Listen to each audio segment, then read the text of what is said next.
एक घने जंगल में थोड़े आदिवासी लोग जीते रहते थे। उन लोगों के घर खूबसूरत फूलों से बने हुए थे, क्योंकि वो लोग फूलों को भगवान की तरह पूजते थे। वो लोग उन फूलों के घरों की बहुत प्यार से देखभाल करते थे। उन फूलों के घरों को पानी देकर, अच्छे उर्वरक भी डालकर फूल अच्छे से खिले जैसे ध्यान रखते थे।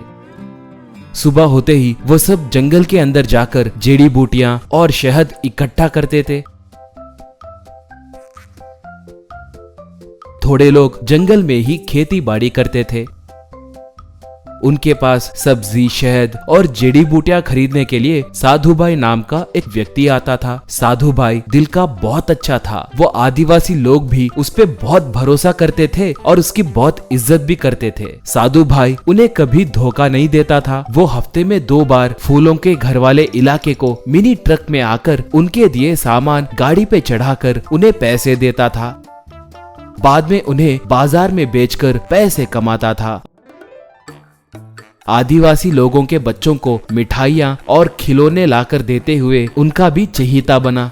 साधु भाई के बेटे का नाम मुन्ना भाई था। वो एक आवारा था। दारू पीना और अय्याशी करने के अलावा कोई और दूसरा काम नहीं करता था। पिता के लाख कहने पर भी वो उनकी बात नहीं सुनता था। बेटे, ऐसे और कितने दिन आवारा घूमते रहोगे? मैं और ज्यादा दिन ये व्यापार नहीं कर सकता। तुम आकर हमारा व्यापार संभालो, अब मैं आराम करूंगा, कहा तो वो ऐसे कह रहे हो कि जैसे तुम अंबानी हो और ये बड़ा व्यापार है। उन आदिवासियों को देखे तो ही मुझे बहुत चिढ़ मचती है। अब मैं जाकर उनसे व्यापार करूं? पहले दारू के पैसे दो, कहता था।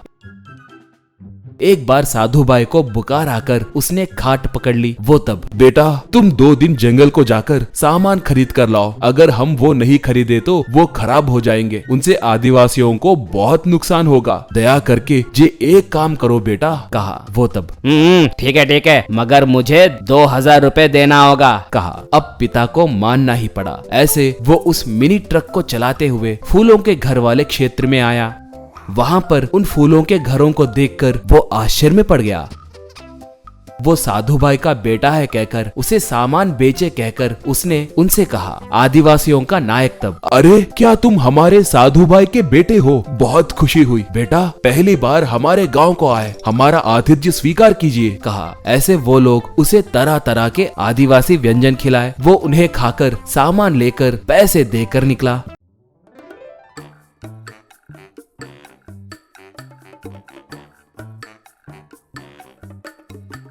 गांव में उसे एक फ्लावर बोके की दुकान दिखाई दी। वो उस दुकान वाले से उनके दाम पता किया। वो अपने मन में, अरे वाह, इन बोके के दाम इतना ज्यादा होते हैं क्या? तो फिर मैं उन फूलों के घरों पे से फूलों को चुराकर इसे बेचे तो मुझे बहुत पैसे मिलेंगे, कहकर उससे एक डील किया। वो बोके वाला मान गया। ऐसे वो आए दिन ट्रक पे जंगल को आता था। एक पेड़ के नीचे छिपकर सारे आदिवासी लोग काम पे जाने तक इंतजार करता था।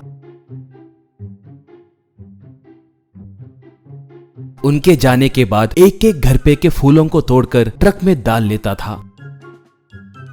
इससे वहां के घर गायब होने लगे।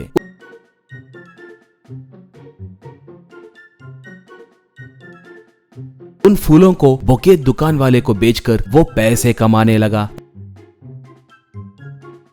उन पैसों से अय्याशी करने लगा। घर गायब हुए आदिवासी लोग घरों को देखकर विवश होकर दूसरा फूलों का घर बनाने लगे। ऐसे वो आए दिन एक घर के फूलों को चुराकर उस घर को गायब करना शुरू किया। एक बार वो पिता से वो काम उसे बहुत पसंद आया है कहकर अब से वो ही सारे काम देख लेगा कहकर झूठ बोला। उसके माता पिता उसके बातों पे यकीन करके बहुत खुश हुए। एक बार वो मासूम चेहरा बनाकर शहद और बाकी के सामान खरीदने के लिए मिनी ट्रक में वहां पर आया और उनसे, पता नहीं आप बेचारों के घर क्यों गायब हो रहे हैं। आपकी स्थिति को देखे तो मुझे बहुत दुख हो रहा है। ठीक है, सामान ट्रक पे चढ़ाइए, ये लीजिए पैसे, कहकर आदिवासियों के नायक को पैसे देकर चला गया।